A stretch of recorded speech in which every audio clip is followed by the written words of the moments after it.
ആലപ്പുഴ വെള്ളം. ചോദ്യങ്ങളും ഉത്തരങ്ങളും. ചോദ്യം നമ്പർ 1. ആലപ്പുഴ ദേശത്തിൻ്റെ എന്തെല്ലാം സവിശേഷതകളാണ് കവിതയിൽ ആവിഷ്കരിച്ചിരിക്കുന്നതെന്ന് കണ്ടെത്തി അവതരിപ്പിക്കുക. അനിത തമ്പിയുടെ ആലപ്പുഴ വെള്ളം എന്ന കവിതയിൽ ആലപ്പുഴ ദേശത്തിൻ്റെ നിരവധി സവിശേഷതകൾ ആവിഷ്കരിച്ചിട്ടുണ്ട്. വെള്ളത്തിൻ്റെ തനിമയും ആലപ്പുഴ വെള്ളത്തിൻ്റെ അതിൻ്റേതായ പ്രത്യേകതകളെക്കുറിച്ചും കവിതയിൽ പറയുന്നുണ്ട്.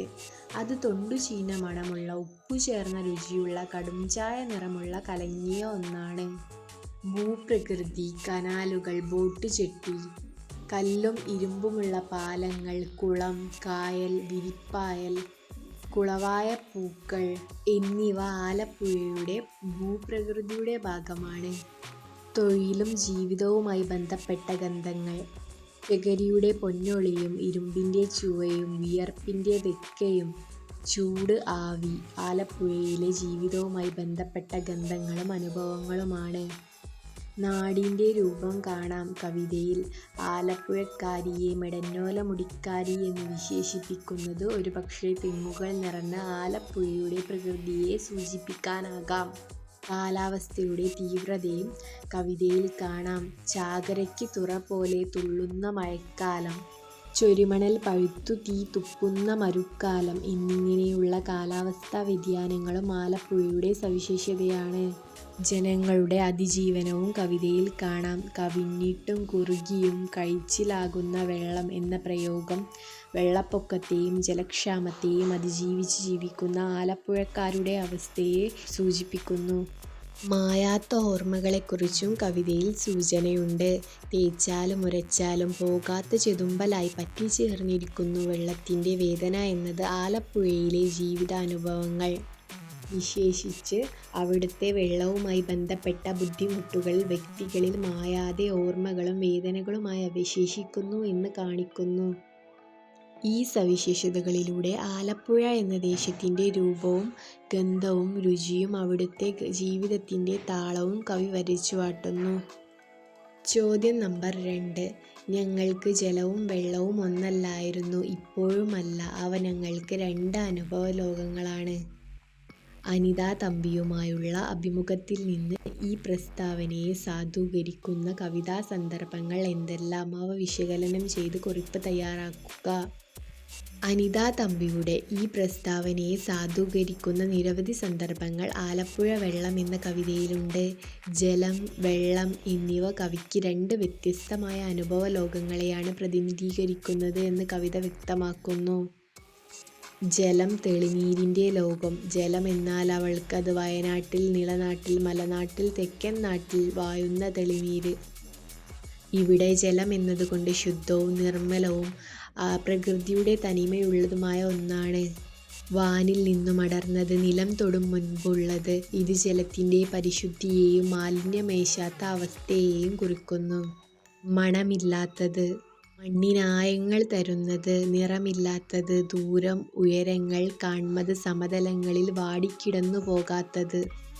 ഈ വിശേഷണങ്ങളെല്ലാം ജലത്തിൻ്റെ ആദർശപരമായ സാർവലൗകികമായ രൂപത്തെയാണ് വരച്ചു കാട്ടുന്നത്.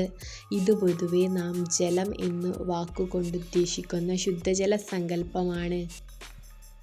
വെള്ളം അഥവാ ആലപ്പുഴ വെള്ളം അനുഭവങ്ങളുടെയും ഓർമ്മകളുടെയും ലോകമാണ്. ആലപ്പുഴ വെള്ളം എന്ന കവിതയിൽ പലയിടത്തും ഉപയോഗിക്കുന്നത് ആലപ്പുഴയിലെ തനതായ സവിശേഷതകളെക്കുറിച്ചാണ്. തൊണ്ടുചേന മണമുള്ള, ഉപ്പുചേർന്ന രുചിയുള്ള, കടുംചായ നിറമുള്ള കലക്ക് വെള്ളത്തിൻ്റെ മകൾ. ഇവിടെ വെള്ളം എന്നത് ആലപ്പുഴയുടെ മണവും രുചിയും നിറവുമുള്ള അവിടുത്തെ ജീവിതവുമായി ഇഴുകിച്ചേരുന്ന ഒന്നാണ്. ഇത് ജലത്തിൻ്റെ നിർമ്മല സങ്കല്പത്തിൽ നിന്ന് വ്യത്യസ്തമാണ്. കവിഞ്ഞിട്ടും കുറുകിയും കഴിച്ചിലാകുന്ന വെള്ളം. ഇത് ആലപ്പുഴയിലെ വെള്ളപ്പൊക്കത്തെയും ജലക്ഷാമത്തെയും അതുമായി ബന്ധപ്പെട്ട ജീവിത ദുരന്തങ്ങളെയും സൂചിപ്പിക്കുന്നു. തേച്ചാലും ഉരച്ചാലും പോകാത്ത ചെതുമ്പലായി പറ്റിച്ചേർന്നിരിക്കുന്നു വെള്ളത്തിൻ്റെ വേദന. ആലപ്പുഴയിലെ വെള്ളവുമായി ബന്ധപ്പെട്ട കഠിനമായ അനുഭവങ്ങളും ഓർമ്മകളും വ്യക്തിയിൽ ആഴത്തിൽ പതിഞ്ഞിരിക്കുന്നു എന്ന് ഈ വരികൾ കാണിക്കുന്നു. ചകരിപ്പൊന്നൊളിയുള്ള, ഇരുമ്പിൻ്റെ ചുവയുള്ള, വിയർപ്പിൻ്റെ വക്കയുള്ള ആലപ്പുഴ വെള്ളം. ഇത് ആലപ്പുഴയിലെ ജീവിതത്തെയും തൊഴിലിൻ്റെയും ഗന്ധങ്ങളും നിറങ്ങളും കലർന്ന വെള്ളത്തെയാണ് ഓർമ്മിപ്പിക്കുന്നത്. കവിക്ക് ജലം എന്നത് ഒരു സാമാന്യനാമവും ശുദ്ധവും ആദർശാത്മകവുമായ ഒന്നാണ്. എന്നാൽ വെള്ളം, പ്രത്യേകിച്ച് ആലപ്പുഴ വെള്ളം എന്നത് തൻ്റെ ദേശത്തിൻ്റെയും വ്യക്തിപരമായ അനുഭവങ്ങളുടെയും ഓർമ്മകളുടെയും വൈകാരിക ബന്ധങ്ങളുടെയും ഭാഗമായ സവിശേഷമായ ഒന്നാണ്. അത് മധുരവും കയ്പേറിയതുമായ അനുഭവങ്ങളുടെ ഒരു ലോകത്തെ പ്രതിനിധീകരിക്കുന്നു. കവിതയുടെ അവസാനം ജലമെന്നോ വെള്ളമെന്നോ തിരിയാതെ തിരിയുന്നു എന്ന് പറയുമ്പോൾ ഈ രണ്ട് അനുഭവലോകങ്ങൾ തമ്മിലുള്ള സംഘർഷവും അവയെ വേർതിരിക്കാനുള്ള പ്രയാസവുമാണ് കവി പ്രകടിപ്പിക്കുന്നത്. ചോദ്യം നമ്പർ 3.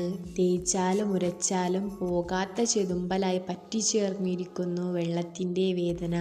വെള്ളത്തിൻ്റെ വേദന എന്ന പ്രയോഗം നൽകുന്ന അർത്ഥസാധ്യതകൾ എന്തെല്ലാം? ചർച്ച ചെയ്യുക. വെള്ളത്തിൻ്റെ വേദന എന്ന പ്രയോഗം നിരവധി അർത്ഥസാധ്യതകൾ ഉൾക്കൊള്ളുന്ന ഒരു ശക്തമായ കാവ്യബിംബമാണ്. ആലപ്പുഴയിലെ വെള്ളം പലപ്പോഴും കലങ്ങിയതും കൊണ്ടുചീഞ്ഞ മണമുള്ളതും ഉപ്പുരസമുള്ളതും ഇരുമ്പിൻ്റെ ചുവയുള്ളതുമാണ്. ഈ മലിനമായ അവസ്ഥയും അതുപയോഗിക്കുന്ന പാത്രങ്ങളിലുണ്ടാവുന്ന മായാത്ത കറകളും വെള്ളം തന്നെ അനുഭവിക്കുന്ന ഒരു വേദനയായി കവി സങ്കല്പിക്കുന്നു. ജനങ്ങളുടെ ജീവിത ദുരന്തത്തെയും ഇത് സൂചിപ്പിക്കുന്നുണ്ട്. വെള്ളത്താൽ ചുറ്റപ്പെട്ട ഒരു പ്രദേശത്തെ ജനങ്ങൾ അനുഭവിക്കുന്ന കഷ്ടപ്പാടുകളെയും ഇത് സൂചിപ്പിക്കും. വെള്ളപ്പൊക്കം, ശുദ്ധജല ദൗർലഭ്യം, തൊഴിൽപരമായ ബുദ്ധിമുട്ടുകൾ, രോഗങ്ങൾ എന്നിങ്ങനെയുള്ള ദുരിതങ്ങൾ അവരുടെ ജീവിതത്തിൽ മായാത്ത പാടുകളായി അവശേഷിക്കുന്നു. ഈ വേദനകൾ വെള്ളവുമായി അഭേദ്യമായി ബന്ധപ്പെട്ടിരിക്കുന്നു. പരിസ്ഥിതിയുടെ നിലവിളിയെയും സൂചിപ്പിക്കുന്നുണ്ട്. മനുഷ്യൻ്റെ ഇടപെടലുകൾ മൂലം ജലാശയങ്ങൾ മലിനമാക്കപ്പെടുമ്പോൾ അത് പ്രകൃതിക്കുണ്ടാകുന്ന ആഘാതത്തെയും വേദനയെയും ഈ പ്രയോഗം സൂചിപ്പിക്കുന്നു. തേച്ചാലും ഉരച്ചാലും പോകാത്ത ഈ ചെതുമ്പലുകൾ പരിസ്ഥിതി നാശത്തിൻ്റെ സ്ഥിരമായ അടയാളങ്ങളായി മാറുന്നു. ഓർമ്മകളുടെയും അനുഭവങ്ങളുടെയും ഭാരത്തെ സൂചിപ്പിക്കുന്നു. കവിയുടെ മനസ്സിൽ ആലപ്പുഴയിലെ വെള്ളവുമായി ബന്ധപ്പെട്ട ഓർമ്മകളും അനുഭവങ്ങളും ആഴത്തിൽ പതിഞ്ഞുകിടക്കുന്നു. അതിലെ ദുഷ്കരമായതും വേദനകൾ നിറഞ്ഞതുമായ അനുഭവങ്ങൾ എത്ര ശ്രമിച്ചാലും മായ്ച്ചു കളയാൻ പറ്റാത്ത ഒരു ചെതുമ്പലുകൾ പോലെ വേദനയായി അവശേഷിക്കുന്നു. ഇത് ഋഹാതുരത്വത്തിൻ്റെ ഭാഗമായ ഒരു വേദന കൂടിയാകാം. ദേശത്തിൻ്റെ മുറിവുകളെക്കൂടി അടയാളപ്പെടുത്തുന്നുണ്ട്. ആലപ്പുഴ എന്ന ദേശത്തിന് കാലക്രമേണ സംഭവിച്ച മാറ്റങ്ങൾ, നാശങ്ങൾ, മുറിവുകൾ എന്നിവയെല്ലാം ഈ വെള്ളത്തിൻ്റെ വേദനയിൽ ഉൾച്ചേർന്നിരിക്കാം. ഈ പ്രയോഗത്തിലൂടെ ആലപ്പുഴയിലെ വെള്ളത്തിൻ്റെ ഭൗതികവും പാരിസ്ഥിതികവും സാമൂഹികവുമായ തലങ്ങളെയും അത് വ്യക്തിമനസ്സിലുണ്ടാക്കുന്ന ആഘാതങ്ങളെയും സങ്കീർണമായി ബന്ധിപ്പിക്കാൻ കവിക്ക് സാധിക്കുന്നു. ഇത് കേവലം ഒരു കാഴ്ചയല്ല, മറിച്ച് ആഴത്തിലുള്ള ഒരു അനുഭവമായി മാറുന്നു.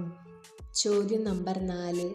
ആലപ്പുഴ നാട്ടുകാരി, മെടന്നോല മുടിക്കാരി, തൊണ്ടുചീഞ്ഞ മണമുള്ള, ഉപ്പുചേർന്ന രുചിയുള്ള, കടുംചായ നിറമുള്ള കലക്ക് വെള്ളത്തിൻ്റെ മകൾ. വ്യക്തിയെ രൂപപ്പെടുത്തുന്നതിൽ ദേശത്തിനുള്ള സ്വാധീനം വരികളിൽ പ്രതിഫലിക്കുന്നുണ്ടോ? വിശകലനം ചെയ്ത് അഭിപ്രായം സമർത്ഥിക്കുക. തീർച്ചയായും ഈ വരികളിൽ ഒരു വ്യക്തിയെ രൂപപ്പെടുത്തുന്നതിൽ ദേശത്തിനുള്ള സ്വാധീനം ശക്തമായി പ്രതിഫലിക്കുന്നുണ്ട്.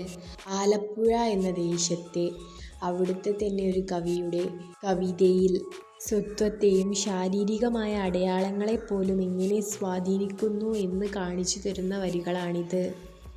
ആലപ്പുഴ നാട്ടുകാരി എന്ന വരിയിലൂടെ അവളുടെ അടിസ്ഥാനപരമായ സ്വത്വം ആ നാടുമായി ബന്ധപ്പെട്ടിരിക്കുന്നു.